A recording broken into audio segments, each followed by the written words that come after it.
Tam Jainataisme Shigulave Namaha. Namam Vishnu Padaya Goranga Prestaya Lupini Shibhakti Vibudaya Bhebonete Namine. Namam Vishnu Padaya Gora Prestaya Bhutale Shimad Bhakti Pramodana Puri Goswami Namine. Namam Vishnu Padaya Krishna Prestaya Bhutale Shrimate Bhakti Vedanta Swami Namine.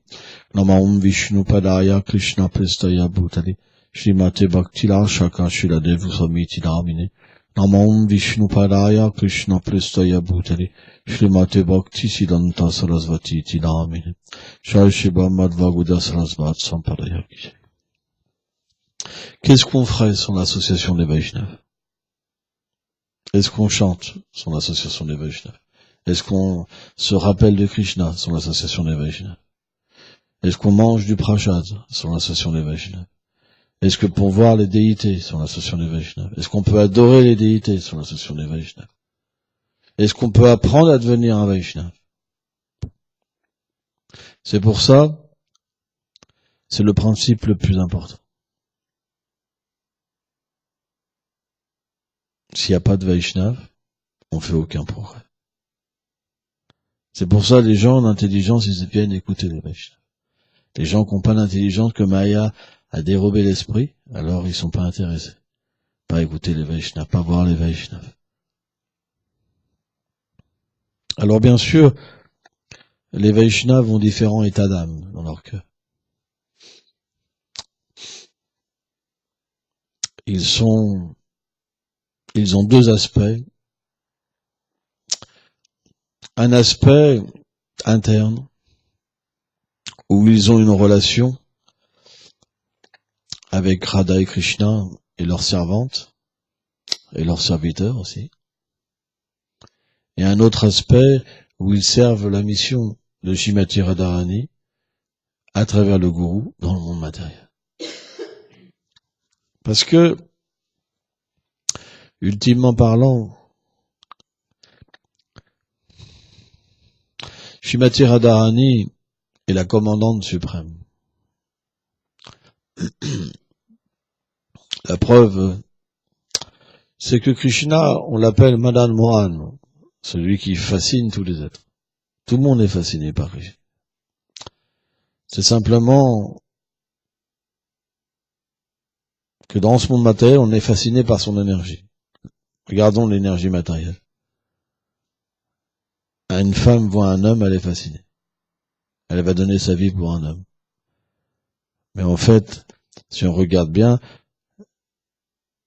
c'est une âme spirituelle qui a rien à voir avec un homme. Vous comprenez? Et pourtant, une femme va donner sa vie, souffrir pour un homme, pour des enfants, et vice-versa. Tous, on adore Krishna, on est fasciné par Krishna. Soit par lui directement, par son énergie matérielle. Mais tous sont fascinés. C'est pour ça que le nom summum du Seigneur suprême, c'est Krishna, parce qu'il fascine tous les êtres, directement ou indirectement. Tout le monde est fasciné. Il y en a qui sont fascinés par la paix intérieure.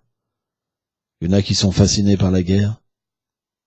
Il y en a qui sont fascinés par la libération, la réalisation de l'âme. Il y en a qui sont fascinés par la vie sexuelle. Il y en a qui sont fascinés par l'argent. Tout le monde est fasciné par quelque chose. Parce que c'est le principe de l'âme d'être fasciné. Parfois, quand l'âme souffre trop, dû aux réactions de ses actes, elle tombe dans un puits de souffrance. Rien ne peut plus la fasciner parce qu'elle voit que ce monde, il est sans substance. Parfois, ça arrive. Mais parce qu'elle n'est pas fascinée par Krishna, qu'est-ce qu'elle fait? Elle se suicide. Mais elle a quand même une réalisation que qu'est-ce que je fais là? À quoi ça sert? Ils sont tous méchants. J'ai essayé, j'ai trouvé que le malheur. Il y a plein de gens. Hein. Moi, j'ai rencontré beaucoup de gens qui voulaient se suicider ou qui se sont suicidés. Alors, j'en ai rencontré plus qui se voulaient se suicider qui se sont suicidés. Parce que, naturellement, quand on donne une aide, les gens, ils peuvent rediriger leur vie. et apprendre à voir la vie différemment. Et des fois, on a des échecs aussi. Ça peut arriver. Mais, dans tous les cas, l'âme vit pour être fascinée. Quand elle arrête d'être fascinée, elle veut s'éteindre. Elle veut mourir. L'âme ne meurt pas. Elle est éternelle. Mais elle veut être fascinée. Donc, le point, c'est que la culture de la conscience de Krishna, c'est de voir graduellement l'objet de fascination. Et être fasciné pour quelque chose qui en vaut la peine, et pas pour un mirage. Un mirage, ça fascine. Hein. Vous allez dans le désert, vous voyez un mirage, vous courez après. Et quand vous l'attrapez, hop, il disparaît. C'est pareil. Dans ce monde, le bonheur, il nous échappe. Vous avez beau essayer de le chercher, il vous échappera tout le temps, et en plus, il se transforme en souffrance. C'est pour ça que Krishna dit Kama Esha Lajaguna Samudbhavam Mahasano Mahapadma. La concupiscence, c'est comme le mirage de ce monde. Elle est insatiable. Vous avez beau pratiquer la vie sexuelle de plus en plus, vous serez jamais satisfait et vous souffrirez tout le temps. Elle est destructrice. Cette concupiscence est destructrice. Que vous la vouliez d'une manière grossière à travers la vie sexuelle ou subtile à travers la position, elle est insatiable. Et en plus, elle ne satisfait jamais. Et elle détruit. C'est ce que le Seigneur explique à Arjuna. Et Arjuna lui pose cette question. Oh Seigneur, quelle est la cause de cette destruction? Pourquoi ils sont devenus si méchants? Pourquoi ils veulent même tuer les membres de leur propre famille? Kamaisha Klodhaj, Tachaguna Sambhutpava. Quand l'amour de Dieu originel, quand l'être vient dans le monde matériel, cette substance de l'amour de Dieu, quand elle est altérée par la passion, alors ça se transforme en kama, concupiscence. Et kama, ça veut dire quoi? Je veux, Ariane. Je veux pour moi. Je veux faire ma vie. Ça m'intéresse pas, le Seigneur suprême. Ma vie. Je vais essayer comme des milliards de personnes d'y arriver. Mais est-ce que tu penses que tes petites études vont pouvoir te sortir de ce puits sans fond, illimité? C'est juste une illusion. Mais Maya est très puissante. Extrêmement puissante. Tout le monde a une illusion. Tout le monde pense, je suis différent. Tout le monde pense ça. Tout le monde voit les autres, mais jamais. Mais on peut pas se voir dans notre situation. On voit tout le monde. Ah, t'as vu lui, ah, t'as vu lui, mais jamais nous. Ça, c'est le pouvoir de Maya. On voit tous les autres sauf nous. On peut juger tous les autres sauf nous. Nous, on est parfait, on est merveilleux. C'est le pouvoir de Maya. Chez Bhaktisiddhanta explique, Maya, elle frappe les êtres. Et en même temps, leur donne du bonheur. C'est un truc de fou. On prend l'exemple de quelqu'un qui est coursé par un tigre. Il se réfugie dans un puits. En bas, il y a des serpents. Il s'est attaché à 2 racines comme ça. Et il y a un petit rat noir qui grignote une racine et l'autre qui grignote l'autre racine. Vous n'avez pas la possibilité de remonter là-haut et en bas, il y a des serpents. Et là, la mort va arriver. Et il y a une ruche avec du miel. Et il y a une petite goutte de miel qui descend. Et là, il dit, voilà, en fait, la position d'une âme conditionnée. Le rat noir, c'est le mauvais karma. Le rat blanc, c'est le bon karma. Le tigre, c'est la mort. Hein? Donc, on ne peut pas échapper à tout ça. Et pourtant, il y a une petite goutte de miel. Maya est puissante. Et pour cette petite goutte de miel, ce petit plaisir insignifiant, on est prêt à continuer des vies et des vies, samsara. Après des vies, on n'est jamais fatigué. C'est inconcevable. Bien que quelqu'un ait tombé dans la vie de famille, il ait souffert, il s'y remet. Il peut pas faire autrement. Bien qu'il dit jamais je me ferai plus avoir, pouf, il y retombe. C'est impossible de lutter contre Maya. Impossible. Parce que c'est l'énergie du Seigneur, elle nous fascine. Bien qu'elle nous fasse souffrir, elle nous fascine en même temps. On souffre, mais on recommence. Prahlad Maharaj, il dit, c'est manger son propre vomi tout le temps. Bien qu'on en veut plus, on a eu une indigestion, on est obligé de recommencer. Parce que l'énergie de Krishna est pas différente de Krishna. Shakti, Shaktiman. Shaktimator, Shaktiman. L'énergie et le possesseur de l'énergie ne sont pas différents. C'est pour ça que Maya fascine les êtres. On dit c'est l'énergie d'illusion, mais c'est aussi une énergie de fascination, parce que l'énergie du Seigneur. Mais c'est le reflet inversé. Donc on ne peut pas imaginer ce que l'énergie interne pourrait nous fasciner. Vous vous rendez compte déjà qu'on est prêt à rester vie après vie dans ce monde, à souffrir, pour quelque chose qui est illusoire, et qui est tout petit, qui est infime. Imaginez-vous si Krishna nous révélait son énergie interne. C'est impossible à imaginer. Et pourtant, quand on sert le Seigneur suprême et le Gourou, avec une conviction et une foi ferme, on peut se connecter à l'énergie interne. Parce que le service de dévotion, c'est l'énergie interne du Seigneur. Mais si on s'abandonne au Seigneur, alors l'énergie externe du Seigneur suprême se retire. Et graduellement, l'énergie interne nous fait voir un monde supérieur. Dès qu'on se connecte à l'énergie interne, le monde supérieur se révèle. La vraie substance. Et on devient empli de joie. Pourquoi? Parce qu'il y a quelque chose qu'on perçoit. On a eu l'expérience de l'énergie matérielle. On a toujours souffert.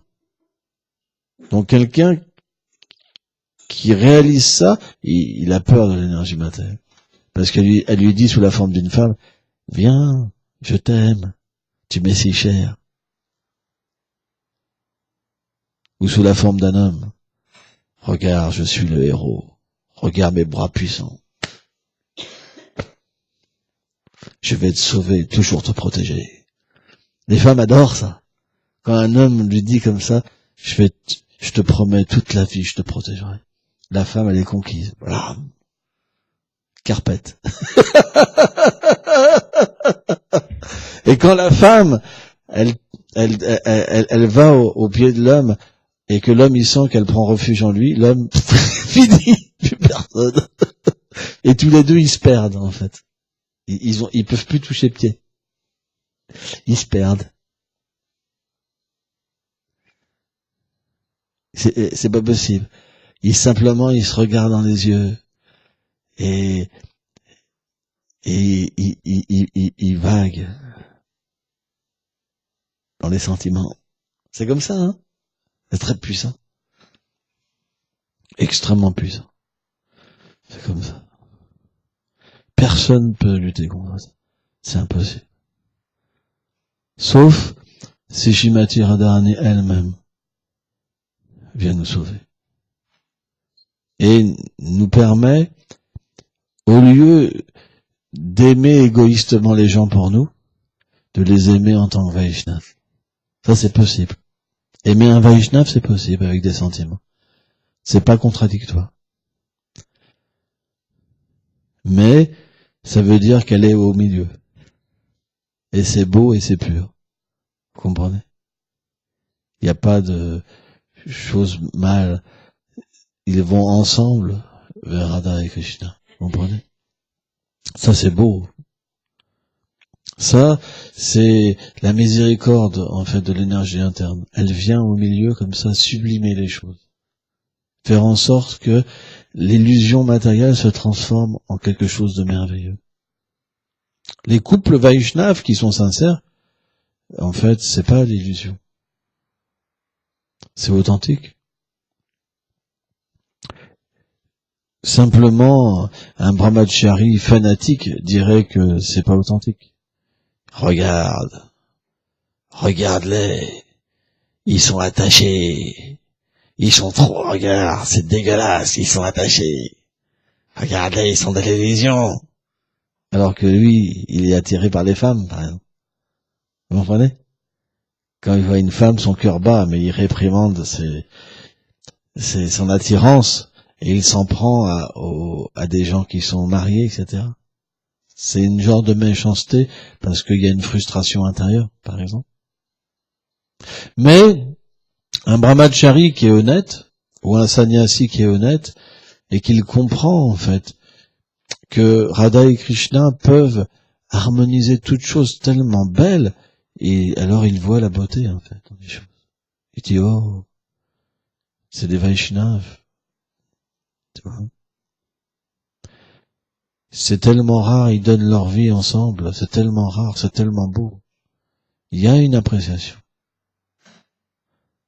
On doit développer l'appréciation, pas l'envie. C'est très important. Mais pour développer l'appréciation, on doit quand même goûter quelque chose de supérieur.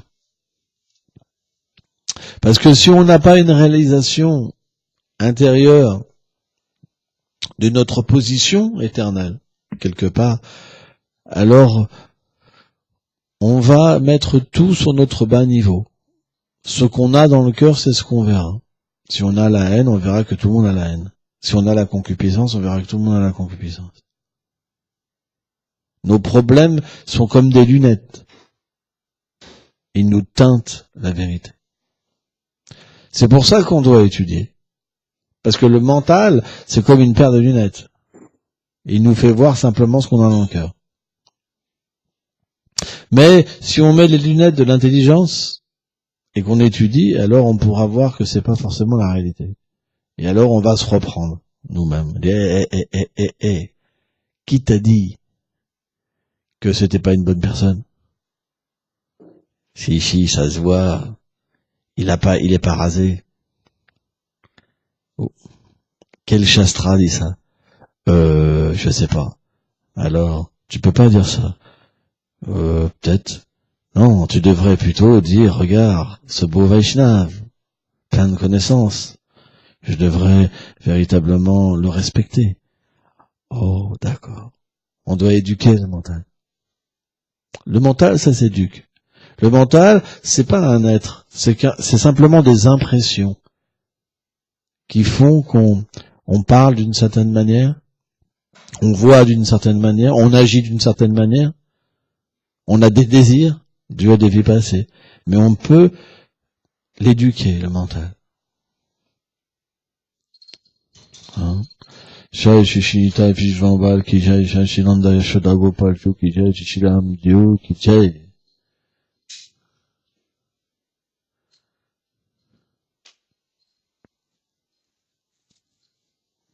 Par exemple, quand on était des matérialistes, parfois je fais visiter le temple à une personne, mais les gens ils regardent même pas les mortiers, ils regardent juste les murs. Ah, c'est du bois. Ils les voient même pas. C'est impressionnant. C'est vraiment impressionnant. Donc, on peut penser que on était un petit peu comme ça à une époque de notre vie. Pour ceux qui étaient enfants de dévots, ils jouaient au lieu de regarder la déité. On voit, il y a des enfants quand ils sont dans le temple, ils s'en moquent complètement. Ils rendent leurs hommages parce que papa est là, maman est là, mais complètement. C'est vrai ou pas? Donc l'éducation, la connaissance nous permet de porter l'attention sur le Seigneur suprême. Or, de la même manière, si vous portez l'attention sur une personne, elle vous donne de l'attention. Et il y a une relation qui se crée. Si vous portez pas d'attention aux gens, dans ce monde, les gens, ils vont pas vous apporter d'attention. Au contraire. Même pire, parce qu'ils cherchent le respect, ils vont se mettre en colère et dire, mais regarde, ils portent pas d'attention à moi. Moi, qui suis super. Qui s'est jamais mis en colère ici, parce qu'on lui avait manqué de respect? Ou manquer de respect à son mari, à ses enfants, etc. Vous comprenez? Mais avec de l'éducation, on peut avoir une vision différente. C'est pour ça qu'on doit étudier, c'est pour ça qu'on doit écouter. Parce que graduellement, une conception différente va émerger en nous. On va au moins essayer. Au moins essayer. Si on essaye, Krishna réciproque, et on va trouver un goût supérieur. Et on va délaisser notre mentalité inférieure. Chez la Bhakti, la Chakashadev Goswami Maharaj disait, en fait, le service de dévotion, c'est comme un escalier. On met une marche sur une conscience supérieure. Mais, il y a quand même un pied qui reste dans la conscience inférieure. Et graduellement, on met les deux pieds. Et on délaisse. Donc, il faut l'expérience. Il faut la connaissance. L'expérience. Et après, on évolue. Mais on va naturellement faire une comparaison au tout début. Est-ce que c'est bon pour moi? Mais qui est moi? C'est la conscience inférieure. Je suis comme ça, je m'identifie comme ça, je suis comme ça. Et on va me parler de quelque chose de supérieur. Est-ce que c'est une bonne chose vraiment? Est-ce que je vais pouvoir me gratifier comme ça? Est-ce que je vais pouvoir être heureux, me sortir de ma souffrance? Ou trouver un bon mari et avoir des enfants? On est dans une conscience comme ça. On se dit, bon, je vais essayer, mais je garde mon pied quand même en cas où. En cas où. Un petit pactole, un petit peu d'argent, une petite maison. On met un pied, mais on est plus appuyé par la marche en dessous. On a commencé le pied là, mais délicatement. Et on observe.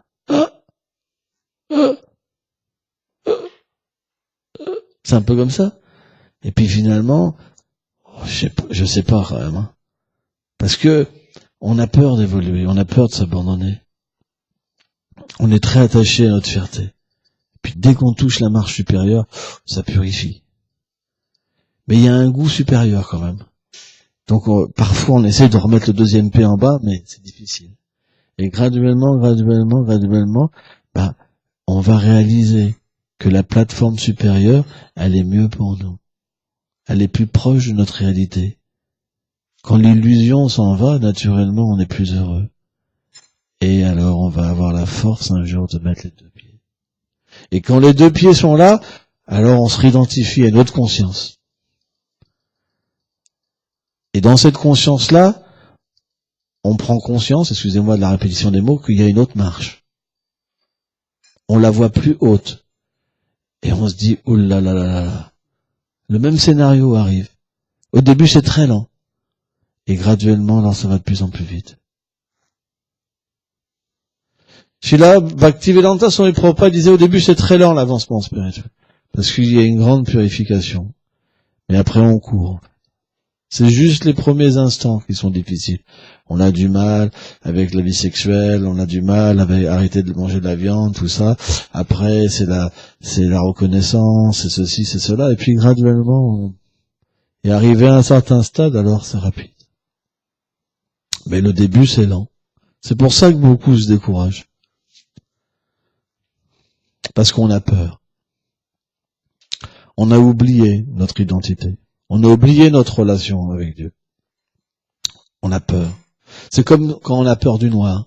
Par exemple, si vous êtes au clair de lune, une belle lune, et vous avez une forêt très noire. Et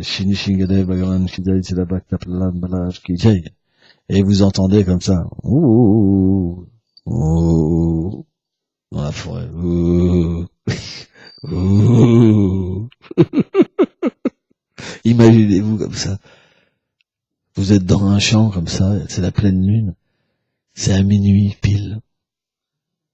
Dang, dang, dang, dang, dang, dang, dang, dang, dang, dang, dang. Il y a une forêt à côté, bien noire, et vous entendez bouh, bouh, bouh. Vous allez y aller? Non. Pourquoi? Parce que vous voyez pas. Et ce que vous entendez, en fait, c'était juste une grenouille, mais vous avez cru que c'était un loup-garou, par exemple. Hein? Bon, je sais pas si une grenouille, ça fait vraiment ce bruit-là, ça fait plutôt quoi. Mais, en fait, le son, il peut être transformé par le mental. par les émissions qu'on a vues, par les films qu'on a vus. Et on peut se dire, oh là là, il est minuit, c'est la pleine lune, le loup-garou. Et là, vous commencez à avoir peur. Et graduellement, ça se rapproche. Et puis à un moment, vous voyez un crapaud devant vous. Dieu mince, je me suis fait avoir. Mais l'énergie matérielle, c'est la même chose. On a peur parce qu'on n'a pas de connaissance. Et parce qu'on imagine que même si on prend refuge en Dieu, il ne sera pas assez puissant pour nous protéger, pour nous soutenir. On pense qu'il n'est pas partout présent et qu'on a besoin de 2 petits bras pour y arriver. C'est comme Sridhar Maharaj, il explique l'enfant qui vivait dans une grotte avec sa lanterne. Ça, c'est une belle explication pour expliquer ça. Il avait jamais été à l'extérieur. Il a jamais vu le soleil. Et il voyait tout par sa lampe torche, par sa propre connaissance. Et il avait un ami, lui, qui connaissait le soleil. Il lui parlait du soleil. Et il lui disait, il est plus puissant 100 fois que ma lampe. Il pouvait pas comprendre la puissance du soleil. Et quand il a voulu l'amener dehors, et l'enfant, il a pris sa lampe torche. Il a dit, attends, je prends ma lampe torche pour voir le soleil. Et en fait, quand il a vu le soleil, il a compris que la lampe torche pouvait pas éclairer le soleil. Et que sa lampe lui servait à rien. De la même manière, pourquoi on a peur de Dieu? C'est parce qu'on essaye de calculer Dieu avec notre intellect. C'est juste pour ça qu'on s'abandonne pas. C'est juste pour ça parce qu'on a peur. C'est pour ça que c'est lent, en fait. C'est très lent. On doit, pour accélérer le processus, étudier, écouter. Et graduellement, alors, on aura confiance. Et même des dévots, ils veulent même pas se faire initier, parce qu'ils ont peur. Mais c'est juste leur mental, en fait, qui leur fait croire ça. C'est le piège du mental. De leur faire croire qu'ils sont pas beaux, c'est pas possible qu'ils y arrivent. C'est juste le mental. Le mental, il peut nous faire croire des trucs horribles. On se fait toujours avoir par le mental. Mais l'âme, c'est pas la définition que Krishna dit dans la Bhagavad Gita. L'âme, elle a plein de qualités, l'âme. Vous êtes des belles personnes, des fils et des filles du nectar, et pas des excréments.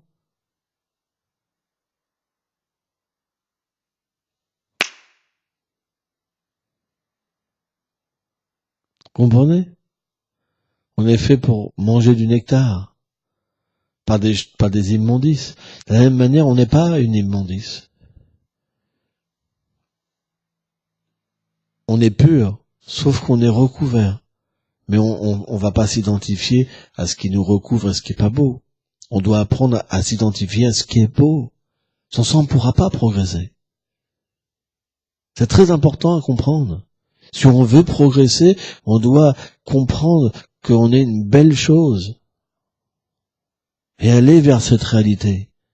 Et pas rester englouti par le mental qui nous dit « Ah, t'as vu ce que tu es et tu resteras toujours parce que je veux que tu restes avec moi. Ha ha ha !» Comprenez?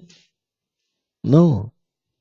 Si on étudie, si on chante, on suit le processus, à un moment, tout ça, ça va partir. On va comprendre qu'on est quelque chose de beau et on va se diriger vers la beauté, vers notre Siddha Deha, notre identité éternelle. C'est ça qui est préoccupant. On doit être préoccupé par ça. Je suis une servante, Radharani. Peut-être que pour l'instant je l'ai pas réalisé, mais c'est ce que je suis. C'est ma réalité. Sans ça, ça marchera pas. Et pour le redécouvrir, alors je dois servir mon maître spirituel, l'affiliation spirituelle. Et un jour, ça me sera donné. Sans ça, on peut pas progresser. Si vous comprenez pas votre nature, vous pourrez pas rester un Vaishnav. À un moment ou à un autre, vous serez là, je suis moche, je suis moche, je suis moche, je suis moche, je suis moche. À un moment, vous vous découragerez. Dites, mais qu'est-ce que je fais là? Ça sert à quoi? Si vous comprenez pas pourquoi vous êtes là, vous pouvez pas rester. Notre désir, il est haut, pas bas. Ça sert à quoi de faire une tonne de service si on n'a même pas envie de servir Radha et Krishna, de servir leurs associés? Ça sert à quoi? Ça veut dire qu'on cherche leur respect. On cherche à devenir un grand moine. Mais ça veut dire, on n'a rien compris. On veut être un dirigeant d'une institution. On veut être un gourou.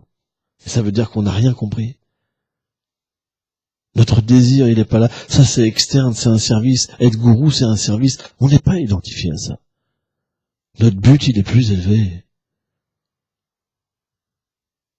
Sans ça, ce but sera jamais atteint. Si on s'arrête à vouloir être un gourou ou un GBC, un machin, tout est gâché. On sera identifié à la matière. On cherchera du respect, et quand on nous manquera du respect, on se mettra en colère. Et quand quelqu'un d'une autre institution prêchera mieux que nous, on sera envieux. Tout sera gâché. Notre but, il est supérieur. Extérieurement, on peut être quelqu'un qui mène, qui dirige, mais intérieurement, on n'est pas là-dedans. C'est juste un service, un humble service. On est un serviteur. Mais pour pas tomber dans le piège, il faut avoir une inspiration plus haute. Sans ça, c'est obligé de tomber dans le piège. Vous avez un badge. Ça fait 40 ans que je suis dévot. Vous voyez les vieux dévots, ils vous disent la première chose qu'ils vous disent, ça fait 40 ans, 30 ans, 20 ans que je suis dévot. C'est la première chose qu'ils vous disent. Je veux du respect, attention. Hein. Je suis pas un petit jeune, moi, comme toi. Hein. C'est la première chose qu'ils vous disent. La vie spirituelle est gâchée. Quand quelqu'un vous parle comme ça, c'est fini. Parce qu'il n'a pas eu une inspiration plus élevée. Il n'a jamais compris qui il était, spirituellement. Tout est gâché.